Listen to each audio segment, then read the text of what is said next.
朋友们，大家好。近来，所谓民主国家一些政治人物接连受到各类人身攻击，有的伤势比较严重。比如说前几天，也就是2022年5月15日，斯洛伐克总理菲科在该国中部的一次政府会议后被枪击，一颗子弹直捣他的心脏。开始的时候生命垂危，好在现在终于脱险了。再比如，日本前首相安倍晋三在一次选举演讲中，于2022年7月8日被枪击身亡，年纪轻轻就一命呜呼了。还有一些民主国家，比如说墨西哥，那里的政客或者那里政治人物被枪杀，或者其他刑事谋杀的司空见惯，真的是家常便饭。德国的情况也不容乐观，最近几个月来，接连出现各党派的政治人物被人身攻击的恶性事件。比如说，去年8月的某一天晚上，德国右翼选择党的一位地方政治人物，他的名字叫 Andreas Rioka， 在参加一次烧烤聚餐后，被一群据称外貌像南欧的人，其实有可能是土耳其或者是中东那些人，被这一群人殴打。我们看图片，殴打成什么样子了？最恶劣的是，直到现在也抓不住凶手。然后就是德国社民党的绿党的政治人物也被打，比如5月3日那天，在东德萨克森州，一个社民党的政治人物，他的名字叫 Matthias Eck， 在张贴欧洲议会选举的海报时被打成重伤，但也抓不到行凶的人。德国总理舒尔茨说，这是对民主的攻击。4天之后，在德国首都柏林，柏林前市长叫吉菲，也是社民党人物，遭到暴力袭击而受伤。警方表示，在同一天，也就是5月7日那天，在德累斯顿也有一名女性政治人物受到袭击，她是绿党的人，也是在张贴欧洲议会竞选海报的时候被攻击了。怎么攻击呢？被人吐口水，被人辱骂，海报也被撕了下来。最后呢，吐口水的人被捕了。对此，现任柏林市长 Kai Wegner 以最强烈的措辞谴责了这些袭击。他在社交媒体 X 上表示，任何针对政治人物的攻击都是在攻击我们的民主。他表示，我们不会接受这一点，我们将反对一切形式的暴力、仇恨和煽动，并捍卫我们的民主。大家看到现在这个逻辑在民主国家，在民主社会，民主的袭击捍卫民主，这逻辑我真的不懂。而在德国南部斯图加特，德国2名选择党的州议员也受到攻击，受了轻伤。去年，德国联邦统计局统计了27起针对政客的人身攻击事件，今年才到5月份，这数字已经达到了22起，也就是说，快达到去年全年的水平了，而且辱骂的次数也明显增加。在德国，随着欧洲议会以及德国地方选举的临近，德国政界人士遭受暴力袭击的事件接连发生，引发舆论广泛关注。根据德国政府的初步数据，攻击者的目标群体总体上发生了变化。在2019年的时候，主要袭击对象是选择党人，也就是德国所谓的右翼分子，但现在是绿党。去年在全国范围内有478起攻击事件是针对选择党的，针对绿党的是1219起，针对社民党的只有420起，对其他政党攻击事件更少。政府在回应选择党的质询时表示，2023年总共有2790起针对政治人物的攻击行为，大约是2019年这个数量的2倍还多。为什么针对德国绿党政治人物的攻击事件越来越多，甚至现在变成了最多呢？我相信与德国绿党的执政、与德国绿党的理念、意识形态等等有很大的关系，以及与德国绿党，它本来就是德国政府的联合执政党之一，他们特别积极配合，比如说欧盟配合美国来遏制俄罗斯，或者说制裁俄罗斯能源，导致了德国本国他们的能源价格飙升，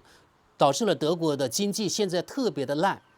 比如说，去年2023年，德国经济甚至萎缩了0.3%，而今年最新的预测，可能德国经济只成长0.1%。德国经济下行，很多企业倒闭，德国很多工业出走，比如说到美国，甚至到中国，所以德国一片哀鸿遍野。这是导致德国很多选民非常不满的原因，所以把这个气发射到绿党身上。当然，肯定是绿党各种政治人物了。德媒分析称，暴力事件一方面在数量上不断增长，另一方面程度也越来越严重，并带有极强的政治色彩。不仅有针对政治人物个人的攻击，还有针对党派以及党派的机构的袭击。此外，从袭击的方式上呢，也更加多样性。轻一点是言语攻击，比如说辱骂、威胁还有诽谤；重一点呢，就是破坏公共治安、抢劫、勒索。更有甚者，他有阻拦甚至撞毁私人汽车的，或者纵火烧毁房屋的，还有制造谋杀。也就是说，一个比一个严重。从这你看，在德国还有在一些西方其他国家，变成了高危职业。可以这么说吧，这是民主制度的弊端，这是政客们咎由自取。据德国法兰克福汇报报道，虽然大多数针对政界人物的暴力犯罪以语言暴力为主，但是身体暴力的案件数量呈上升趋势。这是在德国，其中选择党成员最常遭受暴力袭击。比如说2023年有86起暴力袭击案件针对德国右翼选择党的政治人物，绿党成员遭受暴力袭击的有62起，还是要比德国选择党要少。针对这两党的暴力事件，占全部针对各个政党暴力事件的60%左右。那我们不仅要问，对政客的攻击，这种仇恨从何而来？据德国之声近日报道，德国民调机构 Forza 受德国克伯基金会委托，对德国6400多名市长进行了调查，得出的结果令人担忧。超40%的受访者表示，他们自己或他们身边的其他政界人物曾因工作受到侮辱、威胁或者人身攻击。他们中的一些人还曾萌生了退出政坛的念头。另外，据德国焦点新闻报道，今年2月，德国萨克森安哈尔特州内政部发言人塞巴斯蒂安·斯蒂格尔也曾遭受恶意威胁。不知道什么人在他的办公室前竖起了一块墓碑。他认为，一些人对绿党发起攻击的原因是对变革的愤怒。现在越来越明显的是，网络仇恨为现实生活中的政治暴力铺平了道路。由于社交媒体的使用，语言变得更加原始和粗俗，这加深了人们对国家、对制度以及对政治的仇恨。如果语言继续朝这个方向发展，发生身体攻击的可能性也就越来越大，最终民主制度也会受到威胁。在德国，一个趋势是右翼左翼极化，左翼经常被主流媒体以及被德国政界或者是大事化小、小事化了。加上德国是福利社会，所以豢养了很多的左派，这导致了社会矛盾的升级。在德国，多年来政治上的两极分化，使得在政治上咄咄逼人的敌对场景越来越盛行。比如说，在德国经常有这样的情景啊，右翼游行 AfD， 然后呢，经常有反右翼游行，当然他们是左翼或者极左翼的人，左右双方他们就是敌对关系，他们真的是可以大打出手，甚至如果是条件允许，他们把对方置于死地也有可能。也就是说，德国现在国内政治也正在走向极端化。与此同时，可以观察到的现象是，在德国，整个社会对政界人物越来越不信任。贝塔斯曼基金会今年2月研究表示，对政治的不信任在德国非常的普遍，过半的18到30岁的年轻人，准确的说是52%，表示他们不信任政府，45%的人不信任议会。贝塔斯曼基金会的专家警告说，现在重要的是不要失去民众对民主的信任，因此需要采取有针对性的措施来恢复人们对政治解决问题能力的信心。不过对此我持非常悲观的态度，因为肉眼可见，在德国，可能在西方也差不多吧，这个政治呢，可以说根本无法解决任何实质性的问题，只能让问题往下拖，或者问题呢越拖越严重，就像比如说癌症一样，无可救药。我说是德国的情况啊，近年来德国政界它的素质下降的趋势非常的明显，有目共睹，不学无术，党内分赃，一些政治人物发表令人喷饭的弱智语言。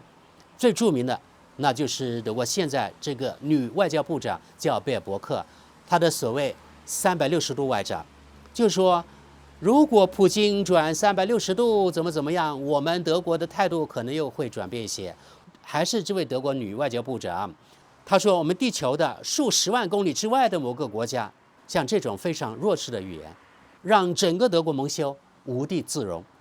但是这个人，这个德国女外交部长脸皮特别厚，她特别自豪。她说啊，我坐在德国外交部长这个职位，我的长处是0外交经验。你看，那么无耻的人，素质那么低的政客，在德国大行其道，这是德国从政人员的整体素质大幅度下降、恶质化的信号。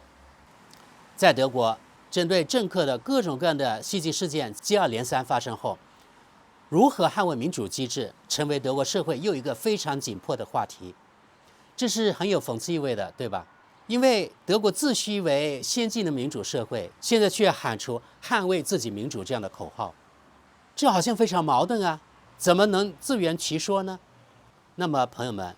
德国暴力事件频发，还有全世界所谓选举制的民主国家，他们的暴力事件频发，有什么原因呢？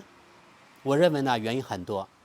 我数几个吧。第一个原因，在德国各党派对德国新崛起的右翼政党，也就是那个 AfD 选择党，对他进行围剿打压，让右翼党的选民以及潜在的选民感到非常的不满与愤怒。第二个原因，德国近期的经济下行压力非常大，这届德国政府执政满意度非常的低，可以说是史上最低。在民众整体不满上升的大背景下，会有部分极端分子通过暴力手段表达他们对德国政治的不满，以及通过暴力来表达他们的政治诉求。第三个原因，那就是这届德国政府，他们不管自己人民的死活，街上比如说无家可归者越来越多，高通胀导致很多人生活非常成问题。但是即使这样，德国不顾一切，不顾自己的人民，也要花非常多的钱来援助乌克兰，不仅从金钱上，还从军事上援助乌克兰，可以说是为美国马首是瞻。第四点，前面也提到，因为能源危机，能源价格飙升，对吧？通货膨胀严重，企业出走的出走，倒闭的倒闭，导致了德国的经济呢非常的低迷，所以德国人呢对前途非常的悲观，很多人现在不再愿意妥协及政治对话，越来越多的人想用暴力来解决问题。但是我觉得最根本的原因，德国的主流媒体、德国的政治人物从来不敢说，也不好意思说。选举政治的特点我们知道，那就是党派的利益分赃，对吧？比如说在美国，他们的选举制度是赢者通吃，德国也差不多，只不过呢，德国执政党一般来说有2个到3个组成联合政府，这个政治利益的分赃肯定会不平，对吧？其他党派什么都得不到，执政党什么都能得到，好处多多。所以呢，要赢得选举，要赢得选票，那必定德搞对立啊，对吧？把对手拉下来，自己上位，为了获得选票，挑起仇恨，挑起对立，分化社会。这就是西方自诩的民主社会，我们称之为选举制的核心，那就是制造分化，制造仇恨。最有代表性的当然是美国民主党、共和党，因为前面提到原因，所以才导致了2021年元月6日攻击国会大厦的恶性事件。我们回到德国，德国媒体对不同党派受害者的态度截然不同。比如说对右翼选择党政治人物受害者的态度，媒体的态度非常的暧昧，报道的语气一般来说是阴阳怪气。比如德国焦点新闻甚至找到一个所谓证人，说那位在德国巴伐利亚州被爆头那位政治人物，他真的被打成鼻青脸肿。德国焦点新闻引用那位所谓证人的话说，当天晚上那个人很可能喝醉了，这位德国选择党的政治人物还邀请这位证人一起喝酒，因为没有对证，所以什么都是他说了算。一边是对德国选择党政治人物的可以说阴阳怪气，另一边对其他党派政治受害者媒体一边倒的讨伐施暴者。当然我认为这是对的啊，因为这是丑恶现象。不过不对的是媒体的双标，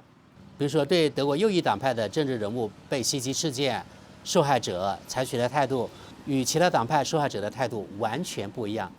也就是前面我提到的双标。而就是因为这样的双标，又加深了社会的撕裂，所以才导致了这个暴力的螺旋式上升，也就是说更多的暴力。诡异的是，在德国没有任何人敢站出来质疑，是因为选举制的遏制化